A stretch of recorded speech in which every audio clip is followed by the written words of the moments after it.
Hi ಸ್ನೇಹಿತರೆ, ಇವತ್ತು ಉಪ್ಸಾರನ್ನ ಯಾವ ತರ ಮಾಡೋದು ಅಂತ ನೋಡೋಣ ಬನ್ನಿ. ನೋಡಿ, ನಾನು ಹುರುಳಿಕಾಳಲ್ಲಿ ಉಪ್ಸಾರನ್ನ ಮಾಡಕ್ಕೆ ಹೊರಟಿದ್ದೀನಿ.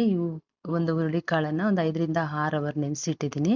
ಅದನ್ನ ಕುಕ್ಕರಲ್ಲಿ ಹಾಕ್ತಾ ಇದ್ದೀನಿ. ಸ್ವಲ್ಪ ಉಪ್ಪನ್ನ ಹಾಕಿ ಒಂದು 5ರಿಂದ 6 ವಿಜಿಲನ್ನ ಬರ್ಸ್ಕೊಂಡ್ರೆ ಸಾಕಾಗುತ್ತೆ. ಮತ್ತೆ ಉಪ್ಸಾರು ಖಾರವನ್ನ ಯಾವ ರೀತಿ ಮಾಡ್ಕೊಳ್ಳೋದು ಅಂತಂದ್ರೆ, ನೋಡಿ ಸ್ನೇಹಿತರೆ, ಇಲ್ಲಿ ಮೆಣಸಿನ್ಕಾಯನ್ನ ಹಾಕೊಂಡಿದೀನಿ. ಅದರಲ್ಲಿ 4ರಿಂದ 5 ಇದನ್ನ ಸ್ವಲ್ಪ ಮೈಸೂರು ಮೆಣಸಿನ್ಕಾಯಿ ಅಂತ ಕರಿತೀವಿ. ಸ್ವಲ್ಪ ಖಾರ ಕಡಿಮೆ ಇರುತ್ತೆ.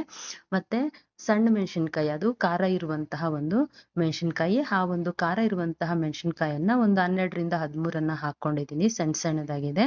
ಮತ್ತೆ 1 ಸ್ಪೂನ್ ಅಷ್ಟು ಜೀರಿಗೆಯನ್ನ ಇಟ್ಕೊಂಡಿದೀನಿ. ಒಂದು ಚಿಕ್ಕ ಗಾತ್ರದಲ್ಲಿರುವಂತಹ ಒಂದು ನಿಂಬೆಹಣ್ಣಿನ ಗಾತ್ರದಲ್ಲಿ ಒಂದ್ ಸ್ವಲ್ಪ ಹುಣಸೆ ಹಣ್ಣನ್ನ ಇಟ್ಕೊಂಡಿದೀನಿ. ಒಂದ್ ಸ್ವಲ್ಪ ಕೊತ್ತಂಬರಿ ಸೊಪ್ಪು, ಸ್ವಲ್ಪ ಕರಿಬೇವಿನ ಸೊಪ್ಪು, ಮತ್ತೆ 1 ಸ್ಪೂನ್ ಆಗುವಷ್ಟು ಕಾಳು ಮೆಣಸನ್ನ ಇಟ್ಕೊಂಡಿದೀನಿ. ಪೆಪ್ಪರ್ ಅನ್ನ ಇಟ್ಕೊಂಡಿದೀನಿ. ನಂತರ ಒಂದು 3 ಬೆಳ್ಳುಳ್ಳಿಯನ್ನ ಒಂದ್ ಅರ್ಧಂಬರ್ಧ ಸಿಪ್ಪೆ ಬಿಡಿಸಿ ಇಟ್ಕೊಂಡ್ರೆ ಸಾಕಾಗುತ್ತೆ. ಪೂರ್ತಿ ಸಿಪ್ಪೆಯನ್ನ ಬಿಡಿಸ್ಬೇಕು ಅಂತ ಏನು ಅವಶ್ಯಕತೆ ಇಲ್ಲ. ಇದನ್ನೆಲ್ಲ ಯಾವ ರೀತಿ ಮಾಡ್ಬೇಕು ಅಂತನ್ನೋದಾದ್ರೆ, ಮೊದ್ಲು ಒಂದು ಚಿಕ್ಕ ಬಾಣ್ಲಿಯನ್ನ ಇಟ್ಕೊಂಡು ಅದ್ರಲ್ಲಿ ಮೆಣಸಿನ್ಕಾಯನ್ನ ಒಂದ್ ಸ್ವಲ್ಪ ಲೈಟ್ ಆಗಿ ಹುರ್ಕೋಬೇಕಾಗುತ್ತೆ. ಹುರ್ಕೊಂಡ್ರೆ ಒಂದು ಹಸಿ ವಾಸನೆನೂ ಹೋಗುತ್ತೆ, ಮತ್ತೆ ಮಿಕ್ಸಿ ಜಾರಲ್ಲಿ ರುಬ್ಬೋದಕ್ಕೂ ಸಹ ಚೆನ್ನಾಗಿರುತ್ತೆ. ಈ ಉಪ್ಸಾರು ಖಾರ ಅಂತೂ ತುಂಬಾ ಚೆನ್ನಾಗಿರುತ್ತೆ ಸ್ನೇಹಿತರೆ. ನೋಡಿ, ಇದು ಕೆಲವು ಕಡೆ ಮಾತ್ರ ಮಾಡ್ತಾರೆ, ಆದ್ರೆ ಎಲ್ಲಾರು ಸಹ ಮಾಡಿ ತಿನ್ನೋದ್ರಲ್ಲಿ ಏನ್ ತಪ್ಪೇ ಇಲ್ಲ. ಆರೋಗ್ಯ ದೃಷ್ಟಿಯಿಂದನೂ ಸಹ ಅಷ್ಟೇ ತುಂಬಾ ಚೆನ್ನಾಗಿರುತ್ತೆ. ಇದಕ್ಕೆ ಸ್ವಲ್ಪ ಕರ್ಬೇವಿನ ಸೊಪ್ಪನ್ನ ಹಾಕಿ, ಆ ಕರ್ಬೇವಿನ ಸೊಪ್ಪು ಮತ್ತೆ ಹುಣಸೆ ಹಣ್ಣನ್ನ ಇಟ್ಕೊಂಡಿದ್ವಲ್ಲ, ಅದನ್ನು ಸ್ವಲ್ಪ ಬಿಸಿ ಮಾಡ್ಕೊಂಡ್ರೆ ಚೆನ್ನಾಗಿರುತ್ತೆ. ಸ್ವಲ್ಪ ಹಸಿ ಸ್ಮೆಲ್ ಹೋಗುತ್ತೆ. ಈ ರೀತಿ ಜಾರನ್ನ ತಗೊಂಡು ಏನ್ ಬೆಳ್ಳುಳ್ಳಿ ಇಟ್ಕೊಂಡಿದ್ವಿ ಅದು, ಮತ್ತೆ ಏನ್ ಒಣಮೆಣಸಿನ್ಕಾಯಿ ಮತ್ತೆ ಕೊತ್ತಂಬರಿ ಸೊಪ್ಪು, ಹುಣಸೆ ಹಣ್ಣು ಎಲ್ಲವನ್ನು ಹಾಕೊಂಡು ರುಬ್ಕೋಬೇಕಾಗುತ್ತೆ. ಸ್ವಲ್ಪ ಉಪ್ಪನ್ನ ಸೇರಿಸ್ಕೋಬೇಕಾಗುತ್ತೆ. ಉಪ್ಪನ್ನ ಸೇರಿಸ್ಕೊಂಡು ನೋಡಿ, ಒಂದ್ಸಲ 1-2 ರೌಂಡ್ ಈ ತರ ಮಾಡಿ ನೆಕ್ಸ್ಟ್ ಅದಕ್ಕೆ ಸ್ವಲ್ಪ ನೀರನ್ನ ಹಾಕೋಬೇಕು. ಜಾಸ್ತಿ ನೀರನ್ನ ಹಾಕೊಂಡು ನೀರಾಗಿ ರುಬ್ಕೋಬಾರ್ದು. ನೋಡಿ, ಈ ರೀತಿಯಲ್ಲಿ ಬರುತ್ತೆ, ಸಾಕಾಗುತ್ತೆ. 1/4 ಭಾಗದಷ್ಟು ಇದು ರುಬ್ಬಿದ್ದಾಗಿದೆ. ಇದನ್ನೇ ಒಂದು ಬೌಲಲ್ಲಿ ತೆಗ್ದಿಟ್ಕೋಬೇಕಾಗುತ್ತೆ. ನೋಡಿ, ಒಂದು ಸಣ್ಣ ಬೌಲಲ್ಲಿ 1/4 ಭಾಗದಷ್ಟು ಆಗಿದೆ ಈ ಒಂದು ಉಪ್ಸಾರು ಖಾರ. ಇದಂತೂ ತಿನ್ಲಿಕ್ಕೆ ತುಂಬಾ ಟೇಸ್ಟ್ ಆಗಿರುತ್ತೆ. ಕಾಯಿಲೆ ಅಂತ ಬಂದಿರೋಂತ ಮನುಷ್ಯರಿಗಾಗಿರ್ಬೋದು, ಬಾಯಿ ಕೆಟ್ಟಿರೋಂಥವ್ರಿಗಾಗಿರ್ಬೋದು, ಈ ಸ್ವಲ್ಪ ಉಪ್ಸಾರು ಖಾರ ಸ್ವಲ್ಪ ಇದ್ರೆ ಸಾಕು, ಹೊಟ್ಟೆ ತುಂಬಾ ಅನ್ನವನ್ನ ತಿನ್ಬೋದು.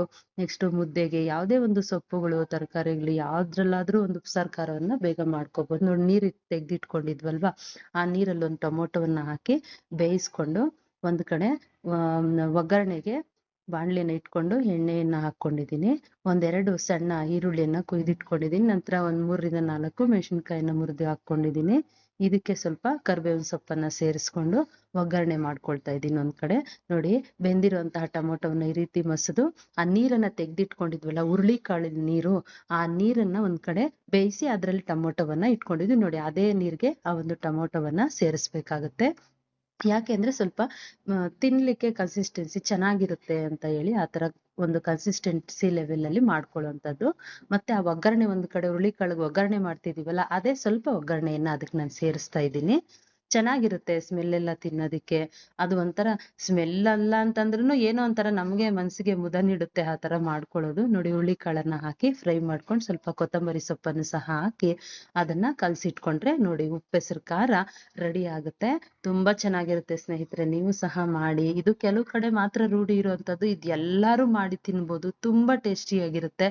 ಈ ಉಪ್ಸಾರು ಖಾರವನ್ನ ಚಿತ್ರಾನ್ನಕ್ಕಾಗಿರ್ಬೋದು, ಪುಳಿಯೋಗರೆಗಾಗಿರ್ಬೋದು, ಬರೀ ಅನ್ನಕ್ಕೇನೆ ಹಾಕೊಂಡು ಸ್ವಲ್ಪ ತುಪ್ಪ ಹಾಕಿ ತಿಂದ್ರೆ ಸಾಕು, ಹೊಟ್ಟೆ ತುಂಬಾ ಊಟ ಮಾಡ್ಬೋದು. ನೋಡಿ, ಮುದ್ದೆಯನ್ನು ಸಹ ಹಾಕೊಂಡು ಹೊಟ್ಟೆ ತುಂಬಾ ಊಟ ಮಾಡ್ಬೋದು. ಇನ್ನೂ 1-2 ತುತ್ತು ಜಾಸ್ತಿನೇ ಸೇರುತ್ತೆ ಈ ಉಪ್ಸಾರು ಖಾರವನ್ನ ಮಾಡಿ ತಿಂದ್ರೆ. ಈ ಉಪ್ಸಾರು ಯಾವ ರೀತಿ ಇದೆ ಅಂತ ನೀವು ಒಂದ್ಸಲ ಮಾಡಿ ಟೇಸ್ಟ್ ಮಾಡಿ ನೋಡಿ, ಮತ್ತೆ ನನ್ಗೆ ಒಂದು ಕಮೆಂಟ್ ಮಾಡಿ ಯಾವ ತರ ಬಂದಿತ್ತು ಅಂತ ಹೇಳಿ. ನೋಡಿ, ಈ ತರ ಸರ್ವ್ ಮಾಡಿದ್ರೆ ಅನ್ನಕ್ಕೂ, ಮುದ್ದೆಗೂ, ಚಪಾತಿಗೂ, ದೋಸೆಗೂ ಎಲ್ಲದಕ್ಕೂ ಸೈ ಅನ್ಸ್ಕೊಳ್ಳುತ್ತೆ. ಈ ಉಪ್ಸಾರು ಖಾರ ತುಂಬಾ ಟೇಸ್ಟಿಯಾಗಿರುತ್ತೆ ಸ್ನೇಹಿತರೆ.